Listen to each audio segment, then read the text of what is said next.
வயலோ வயலோ வயலோ செழிக்க வாழ்வு தந்தானே, வயலோ வாழ்வு தந்தானே. அட பொன்னா விளையோ பூமிக்கு நல்ல விவரம் தந்தானே, உழவனின் உறவா வந்தானே.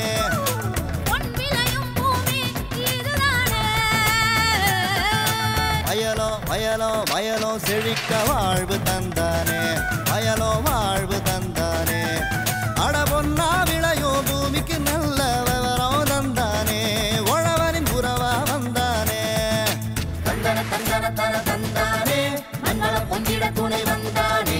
தந்தன தந்தன தன தந்தானே, மண்ணளம் பொங்கிட துணை வந்தானே. காவிரியின் பாசன பயணம் தொகுதி 2 பயணம் 1. தமிழகத்தில் பாயும் ஆறுகளில் தலையாயது காவிரி ஆறாகும். மேற்கு தொடர்ச்சி மலையில் இருந்து உருவாகும் பல உபநதிகள் ஒன்றிணைந்து காவிரியாக உருவம் எடுத்து திருச்சிக்கு கிழக்கே 12 கிலோமீட்டர் தொலைவில் உள்ள கல்லணையில் பல ஆறுகளாகவும் கால்வாய்களாகவும் வாய்க்கால்களாகவும் பிரிவுற்று தமிழகத்தில் கிழக்கு மற்றும் தென்கிழக்கு பகுதிகளுக்கு நீர் ஆதாரத்தை அளிக்கின்றது. அந்த வகையில் மேட்டூர் அணையில் தடுக்கப்பட்டு காவிரி ஆற்றின் வலது இடது கரைகளில் உள்ள மலைச்சரிவு பகுதிகளுக்கும் வேளாண்மை செழித்திடவும் கால்வாய்களை அமைத்து நீர் ஆதாரத்தை மேற்கொண்டுள்ளனர். முன்னர் நேயர்களுக்கு மேட்டூரில் இருந்து மேலையூர் வரை காவிரியின் பாசன பயணம் தொகுதி 1 வழங்கினோம். இனி கல்லணையிலிருந்து புறப்படும் வெண்ணார் மற்றும் கல்லணை கால்வாய் ஆகியன தமிழக வேளாண்மைக்கு எவ்வாறு பயனாகிறது என்பது குறித்து காணலாம்.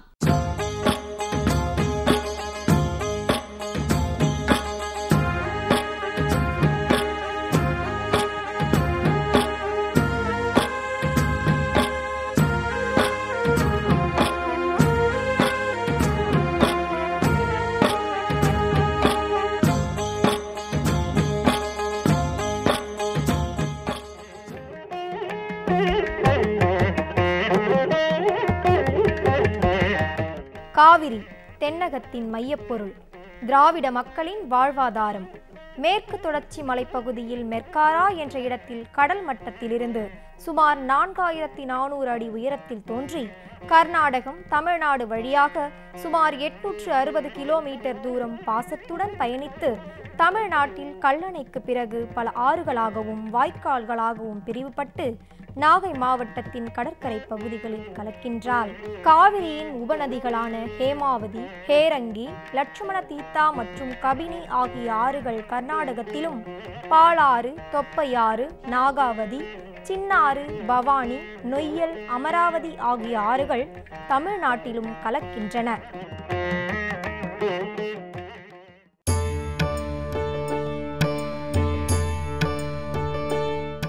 மேட்டூர் அணை.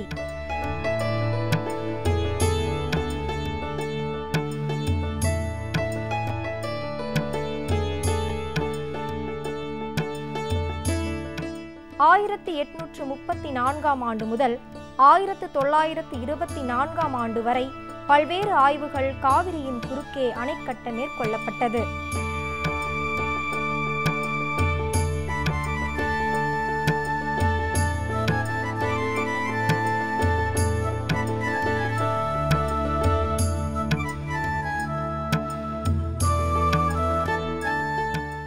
பின்னர் கர்னல் W.M. எல்லிஸ் எனும் பொறியாளர் அன்றைய ஆங்கில பேரரசின் ஆணைக்கிணங்க இம்மாபெரும் பணியினை மேற்கொண்டார். மேட்டூர் அணை கர்னல் W.M. எல்லிஸ் அவர்களின் கண்காணிப்பில் 1925 ஆண்டு ஜூலை திங்கள் 20ஆம் திகதி துவங்கப்பட்டு 1934 ஆண்டு ஆகஸ்ட் மாதம் 21ஆம் திகதி சுமார் 4.80 கோடி ரூபாய் செலவில் முடிக்கப்பட்டது.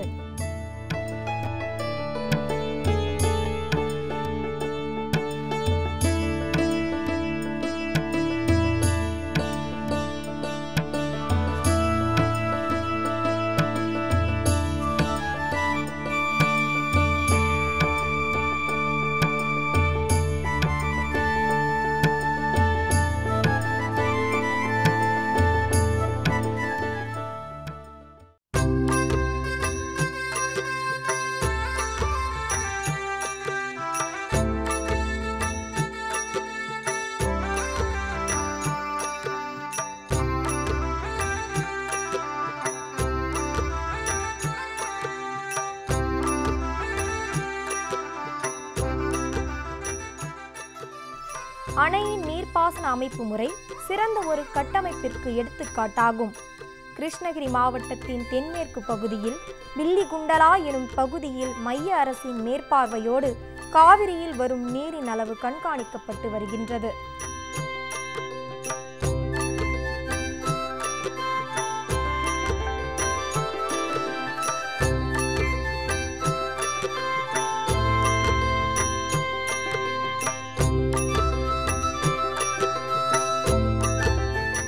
அணையிலிருந்து பாசனத்திற்காக தண்ணீர் அணையின் இருப்பை கொண்டு அரசின் கொள்கை முடிவாக திறந்துவிடப்படுகிறது.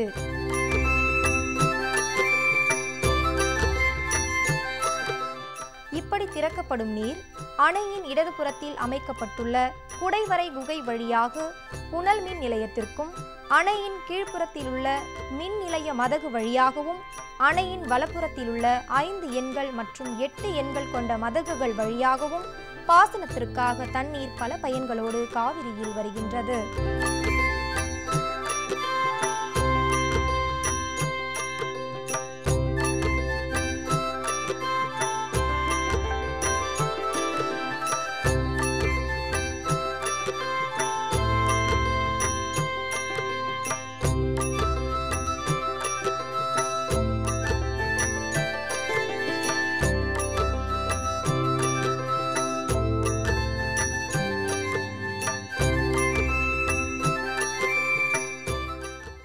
இப்படி வரும் காவிரி ஆறானது ஜேடர்பாளையம் வரை 7 தடுப்பணைகளை கொண்டு ஒவ்வொரு தடுப்பணைகளிலும் 30 மெகாவாட் திறன் கொண்ட மின் உற்பத்தி செய்யப்படுகிறது. ஜேடர்பாளையம் எனும் இடத்தில் காவிரியின் இடதுபுறத்தில் ராஜா வாய்க்கால், பொய்யேரி வாய்க்கால், குமாரபாளையம் வாய்க்கால், மோகனூர் வாய்க்கால் ஆகியவை பெறுகின்றன. ஜேடர்பாளையம் படுகை அணையின் வலதுபுறத்தில் புகழூர் வாய்க்காலின் தலைப்பு மதகு அமைந்து சுமார் 21 மைல்கள் பயணிக்கின்றது.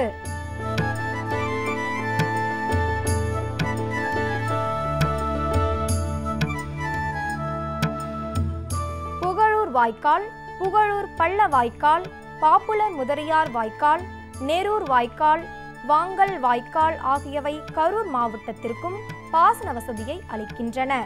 மேட்டூர் அணையின் வலதுபுறத்தில் 8 எண் கொண்ட மதகிலிருந்து வெளியாகும் தண்ணீர் மடை மாற்றப்பட்டு மேட்டூர் வாய்க்காலுக்கு தரப்படுகின்றது. இதனின் சிறப்பு அமைப்பினை நாளை காண்போம்.